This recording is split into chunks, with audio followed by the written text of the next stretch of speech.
Olá, seja muito bem-vindo, muito bem-vinda a mais um dia de leitura de Como se tornar sobrenatural. Se você já vem fazendo essa busca, provavelmente esse vídeo de repente apareceu para você. Ou se você vem nos acompanhando, que maravilha. Vamos lá para mais um dia de descoberta para alguns, de aprofundamento para outros.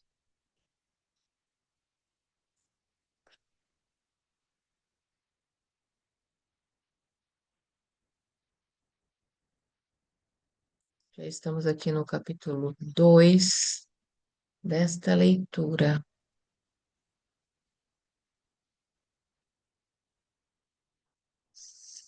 Então, se recriamos o passado dia após dia, tendo os mesmos pensamentos e sentindo as mesmas emoções, transmitimos o mesmo campo eletromagnético muitas e muitas vezes, enviando a mesma energia com a mesma mensagem.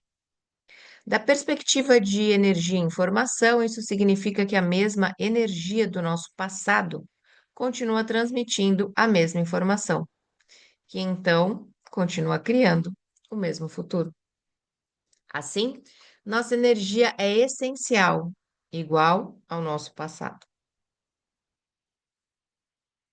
A única maneira de mudar nossa vida é mudar nossa energia, mudar o campo eletromagnético que transmitimos constantemente. Em outras palavras, para mudar nosso estado de ser, temos que mudar como pensamos e como sentimos. Se onde você coloca a sua atenção é onde coloca a sua energia, um conceito-chave sobre o qual vai ler mais ainda neste capítulo, no momento em que coloca sua atenção em uma emoção familiar, sua atenção e sua energia estão no passado. Se as emoções familiares estão conectadas a uma memória de algum acontecimento passado que envolve uma pessoa ou um objeto em determinado lugar e momento, sua energia e sua atenção também estão no passado. A consequência é que você está desviando energia do momento presente para o passado. Da mesma forma, se você começa a pensar sobre as pessoas que precisa encontrar, as coisas que tem que fazer e os lugares onde tem que ir em certos momentos de sua rotina diária, está desviando a atenção e energia para um futuro conhecido previsível. Dê uma olhada na figura 2.3. Desviando energia do momento presente. Corpo eletromagnético, toda energia está misturada na linha do tempo conhecida. Então, para a esquerda, passado, momento presente e futuro. Se onde você coloca a sua atenção é onde coloca a sua energia, no momento em que coloca a atenção em sentimentos e memórias familiares, desvia essa energia para o passado e para fora do momento presente. Da mesma maneira, se sua atenção está constantemente em todas as pessoas que você tem que encontrar, lugares onde tem que ir, coisas que tem que fazer em determinados momentos de sua realidade familiar conhecida, você está desviando sua energia do momento presente para o futuro previsível. Toda a sua energia está agora misturada às experiências conhecidas naquela linha do tempo específica. Sua energia está criando mais do mesmo, e o corpo vai seguir a mente para os mesmos acontecimentos na sua mesma realidade. Sua energia é desviada do momento presente para o passado e o futuro. O resultado é que você tem bem pouca energia para criar uma experiência desconhecida em uma nova linha do tempo. A figura 2.3 também mostra como a energia eletromagnética que você emana combina em termos de vibração com tudo que você conhece. Assim, quando começa seu dia, quando pensa em ir ao banheiro, a próxima coisa que percebe é que está indo ao banheiro. Depois você pensa em tomar banho e se descobre embaixo do chuveiro. ajustando a temperatura da água. Pensa na cafeteira e projeta sua atenção e energia para a cafeteira. Quando vai automaticamente até a cozinha para preparar sua xícara matinal de café, mais uma vez o corpo está seguindo a mente. Se você fez isso nos últimos 22 anos, seu corpo vai percorrer esse caminho sem nenhum esforço. Seu corpo está sempre seguindo a mente, mas neste caso, ele repetidamente segue a mente para o conhecido. Por isso, é lá que está sua atenção e, consequentemente, sua energia. Agora deixe-me perguntar: será possível seu corpo começar a seguir a mente para o desconhecido? Caso seja, você percebe que teria que mudar onde coloca sua atenção? Isso levaria a mudar sua energia, o que iria requerer que você mudasse como pensa e como sente por tempo suficiente para algo novo acontecer. Pode parecer inacreditável, mas é possível. Faz sentido que, da mesma forma que seu corpo segue a mente para todas as experiências conhecidas da vida, como a cafeteira todas as manhãs, se você começasse a investir atenção e energia no desconhecido, seu corpo seria capaz de seguir a mente para o desconhecido, uma experiência nova em seu futuro, preparando a mente e o corpo para um novo futuro. Se você conhece meu trabalho, sabe que sou apaixonado pelo conceito de ensaio mental. Sou fascinado pelo modo como podemos mudar o cérebro e o corpo só com o pensamento. Pense por um momento. Se você foca a atenção em uma imagem específica de sua mente e fica muito presente com uma sequência de pensamentos e sentimentos repetidos, mente e corpo não saberão a diferença entre o que está acontecendo no mundo exterior e o que está acontecendo no mundo interior. Assim, quando você está totalmente engajado e focado, o mundo interior da imaginação parece uma experiência de mundo exterior. E sua biologia muda de acordo. Isso significa que você pode fazer cérebro e corpo terem a impressão de que uma experiência física já aconteceu sem haver a experiência real.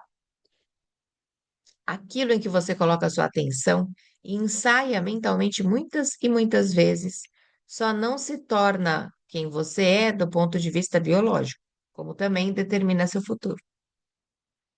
Aqui vai um bom exemplo. Uma equipe de pesquisadores de Harvard pegou voluntários que nunca tinham colocado piano e os dividiu em dois grupos. Metade praticou um exercício simples de 5 dedos por 2 horas diárias durante 5 dias. A outra metade fez a mesma coisa, mas só imaginando estar sentada ao piano, sem mover os dedos fisicamente. As leituras cerebrais do antes e depois demonstraram que os dois grupos criaram um número impressionante de novos circuitos neurais e nova programação neurológica na região do cérebro que controla os movimentos dos dedos, embora um dos grupos tenha treinado apenas em pensamento. Pense nisso. No cérebro das pessoas que ensaiaram mentalmente, as ações parecia que a experiência havia acontecido, embora elas não tivessem movido um dedo. Se você as pusesse na frente de um piano, depois de 5 dias de ensaio mental, muitas conseguiriam tocar o exercício que imaginaram muito bem, mesmo sem nunca terem tocado nas teclas antes.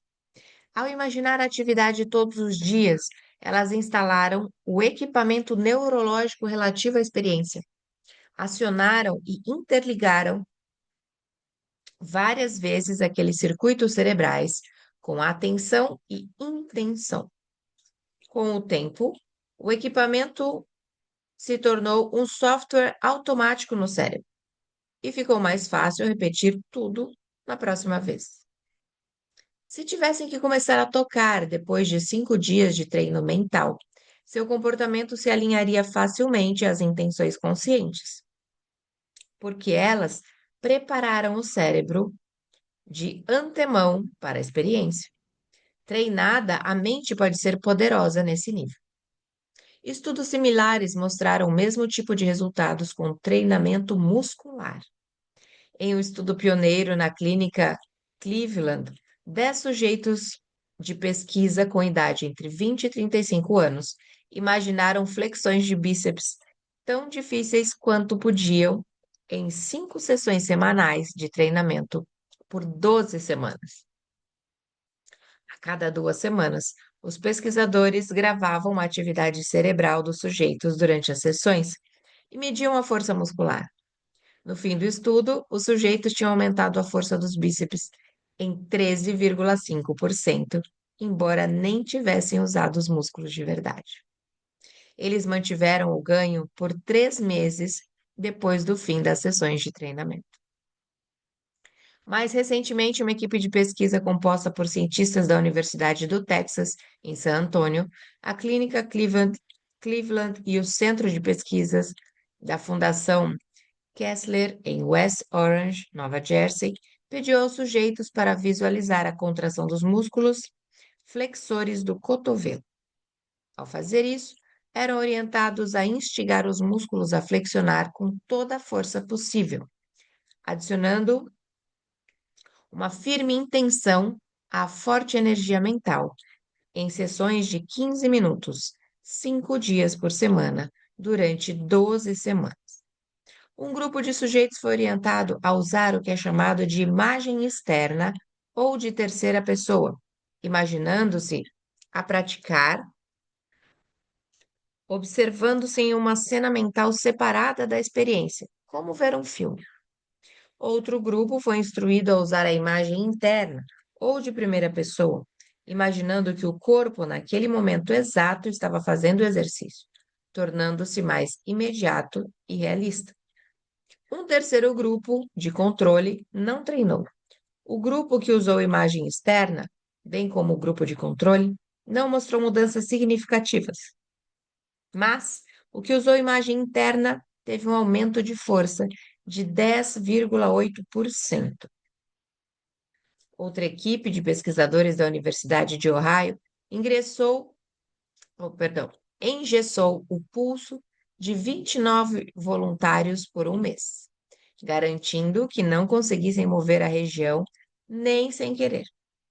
Metade do grupo praticou exercícios mentais por 15 minutos diários, 5 dias por semana, imaginando que flexionavam os músculos do pulso engessado enquanto permaneciam completamente parados. A outra metade, o grupo de controle, não fez nada. No fim do mês, quando todos os gessos foram tirados, os músculos do grupo imaginário estavam 2 vezes mais fortes que os do grupo de controle. Esses 3 estudos de músculos mostram como o ensaio mental não só muda o cérebro, como também pode mudar o corpo só pelo pensamento. Em outras palavras, praticando comportamentos mentalmente e revendo de forma consciente a atividade com regularidade, o corpo dos sujeitos parecia ter executado a atividade fisicamente, mas eles nunca fizeram os exercícios. Aqueles que acrescentaram o componente emocional de fazer o exercício com todo o esforço possível tornaram a experiência ainda mais real e os resultados mais pronunciados. No estudo do piano, o cérebro dos sujeitos da pesquisa adquiriu a aparência de que a experiência imaginada já tivesse acontecido, porque eles prepararam o cérebro para esse futuro. De maneira similar, os sujeitos dos estudos de flexão muscular mudaram a aparência do corpo como se tivessem experimentado a realidade, mas apenas com o ensaio mental da atividade. É possível entender por que, quando você acorda de manhã e começa a pensar nas pessoas que vai ter que encontrar, nos lugares aonde tem que ir e nas coisas que tem para fazer naquela agenda cheia, isso é ensaiar mentalmente, e acrescenta uma emoção intensa a isso, como o sofrimento, infelicidade ou frustração, como os voluntários do flexor de cotovelo, que impeliam o músculo a flexionar sem movimentá-lo, está condicionando o cérebro e o corpo a ser como se o futuro já tivesse acontecido. Como a experiência enriquece o cérebro e cria uma emoção que sinaliza para o corpo quando você cria continuamente uma experiência interior tão real quanto uma experiência exterior, com o tempo você muda seu cérebro e corpo, como aconteceria com qualquer experiência real. Na verdade, quando você acorda e começa a pensar no seu dia, neurologicamente, biológica, química e até geneticamente, vou explicar na próxima sessão, parece que o dia já aconteceu. Na verdade, já aconteceu. Quando você realmente começa as atividades do dia, como nos experimentos relatados há pouco, seu corpo se comporta natural e automaticamente, em consonância com suas intenções, conscientes ou inconscientes. Se você faz a mesma coisa há muitos anos, aqueles circuitos, bem como o restante de sua biologia, são ativados de forma mais pronta e fácil. Isso acontece porque você não só prepara sua biologia todos os dias com a mente, mas também recria os mesmos comportamentos físicos a fim de reforçar ainda mais as experiências no cérebro e no corpo. E fica mais fácil viver automaticamente todos os dias, porque você continua reforçando mental e fisicamente os mesmos hábitos repetidas vezes, criando o hábito de se comportar por hábito. Fazendo mudanças genéticas. Antes, pensávamos que os genes criavam doenças e que estávamos à mercê do DNA. Assim, se muita gente de uma família havia morrido de doença cardíaca, presumíamos que a chance de um indivíduo dessa família desenvolver doença cardíaca era muito alta. Sabemos agora pela ciência da epigenética que não é o gene que cria a doença, mas o ambiente que programa nossos genes para criar a doença. E não só o ambiente externo, fumaça de cigarro ou pesticidas, por exemplo, mas também o ambiente interno, dentro do nosso corpo e fora das nossas células. O que quero dizer com o ambiente dentro do corpo?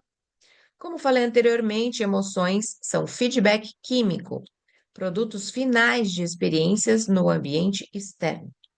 Quando reagimos a uma situação em nosso ambiente externo que produz uma emoção, a química interna resultante pode sinalizar para nossos genes ligarem, produzindo uma expressão aumentada do gene, a regulação ascendente, ou desligarem, produzindo uma expressão diminuída do gene, a regulação descendente. O gene propriamente dito não muda, a expressão do gene muda. E essa expressão é o que mais importa, porque é o que afeta a saúde e a nossa vida. Portanto, embora alguém possa ter uma predisposição genética para uma doença em particular, se seus genes continuarem expressando saúde em vez de expressar a doença, a pessoa não desenvolverá a condição e permanecerá saudável. Pense no corpo como um instrumento afinado que produz proteínas. Cada uma de nossas células, exceto as células vermelhas do sangue, produz proteínas responsáveis pela estrutura física e função fisiológica do corpo. Por exemplo, células musculares produzem proteínas específicas conhecidas como actina e miosina. E células da pele produzem as proteínas colágeno e elastina. Células do sistema imunológico produzem anticorpos. Células da tireoide produzem tiroxina. E células da medula óssea produzem hemoglobina. Algumas células do olho produzem queratina, enquanto as células pancreáticas produzem enzimas como protease, lipase e amilase. Não há um órgão ou sistema no corpo que não produza ou dependa de proteínas. Elas são parte vital do sistema imunológico, da digestão, reparação celular e estrutura óssea e muscular. Diga uma estrutura e as proteínas estão lá. De forma muito real, portanto, a expressão das proteínas é a expressão de vida e é igual à saúde do corpo. Para uma célula produzir uma proteína, um gene tem que ser expresso. Esse é o trabalho dos genes, facilitar a produção de proteínas. Quando o sinal do ambiente fora da célula alcança a membrana celular, a substância química é aceita por um receptor externo à célula e se dirige ao DNA dentro da célula. Ali, um gene produz uma nova proteína igual ao sinal. Assim, se a informação que vem de fora da célula não muda, o gene continua produzindo a mesma proteína e o corpo permanece igual. Com o tempo, o gene começa a regulação descendente, ou vai cessar a expressão saudável de proteínas, ou vai se esgotar, como se fizesse uma cópia de uma cópia de uma cópia, fazendo o corpo expressar uma qualidade diferente de proteínas. Diferentes classificações de estímulos regulam os genes para baixo ou para cima. Ativamos genes dependentes de experiência, por exemplo, fazendo coisas novas ou aprendendo novas informações. Esses genes são responsáveis pelas instruções recebidas pela célula por células-tronco para se diferenciarem, transformando-se em qualquer tipo de célula de que o corpo necessite em dado momento para substituir células danificadas. Ativamos genes dependentes do comportamento quando temos altos níveis de estresse ou excitação, ou em estados alternados de consciência, como quando sonhamos. Você pode pensar nesses genes como o sustentáculo da conexão mente-corpo, pois eles fornecem um elo entre pensamento e corpo, permitindo-nos influenciar a saúde física por meio de vários comportamentos. Meditação, prece ou rituais sociais, por exemplo. Quando alterados dessa maneira, às vezes em questões de minutos, os genes podem ser transmitidos para a próxima geração. Assim, quando você modifica suas emoções, pode modificar a expressão de seus genes, ligando alguns e desligando outros, porque envia um novo sinal químico para o DNA, que pode então instruir os genes a produzir diferentes proteínas, regulando para mais ou para menos, a fim de criar todo tipo de novos blocos de construção que podem mudar a estrutura e o funcionamento de seu corpo. Por exemplo, se seu sistema imunológico foi submetido a viver nas emoções de estresse por muito tempo e ativou certos genes para inflamação e doença, você pode ligar novos genes para crescimento e reparação e desligar os genes responsáveis pela doença. Ao mesmo tempo, os genes alterados epigeneticamente começarão a seguir novas instruções, produzindo novas proteínas e programando o corpo para crescimento, reparação e cura. É assim que você pode recondicionar com sucesso seu corpo a uma nova mente. Como leu antes neste capítulo, se você vive pelas mesmas emoções todos os dias, seu corpo acredita que está nas mesmas condições ambientais. Esses sentimentos o influenciam a fazer as mesmas escolhas, levando-o a demonstrar os mesmos hábitos que criam as mesmas experiências que produzem as mesmas emoções novamente.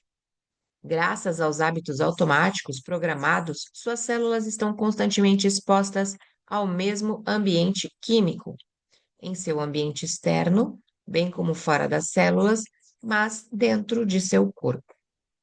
Essa química sinaliza aos mesmos genes da mesma maneira, e você fica preso, porque quando você permanece igual, sua expressão genética permanece igual.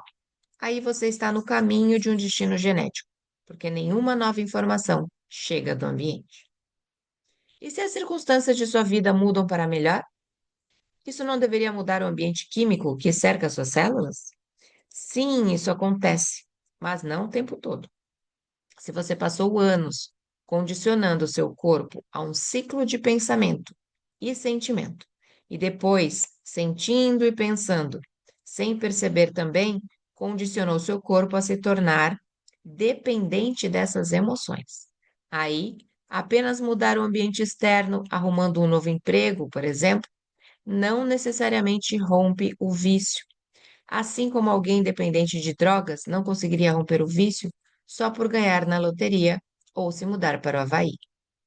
Por causa do ciclo pensamento-sentimento, Mais cedo ou mais tarde, depois da novidade da experiência se esgotar, muita gente retorna ao estado emocional de base e o corpo acredita que está na mesma antiga experiência que criou as mesmas antigas emoções. Então, se você estivesse infeliz no antigo emprego e conseguisse outro, poderia ficar feliz por algumas semanas ou até meses. Contudo, se tivesse passado anos condicionando seu corpo para ser dependente da infelicidade, você acabaria voltando à antiga emoção, porque seu corpo sentiria falta da substância química. Seu ambiente externo pode ter mudado, mas seu corpo sempre vai acreditar mais na química interna do que nas condições externas. Por isso, permanece emocionalmente preso ao antigo estado de ser, viciado nas antigas emoções. Essa é apenas outra maneira de dizer que você vive no passado. Como a química interna não mudou, você não pode modificar a expressão de seus genes para produzir novas proteínas a fim de melhorar a estrutura ou o funcionamento de seu corpo, de forma que não há mudança em sua saúde ou em sua vida. Por isso eu digo que você tem que pensar mais do que sente para fazer as mudanças reais, duradouras. Bom, ficamos por aqui mais esse dia de leitura, conhecimento, muita novidade para algumas pessoas, né? Algumas palavras difíceis, talvez, mas se você nos acompanhou até aqui, está gostando do que está ouvindo, seja muito bem-vindo, inscreva-se no canal, faça parte dessa comunidade, porque agora, depois da leitura, nós vamos conversar sobre isso que foi lido. Sou Vanessa Luz, um beijo no coração e me conte aqui de qual é a sua cidade, aonde chegou esse vídeo para você. Nos encontramos por aqui numa próxima leitura.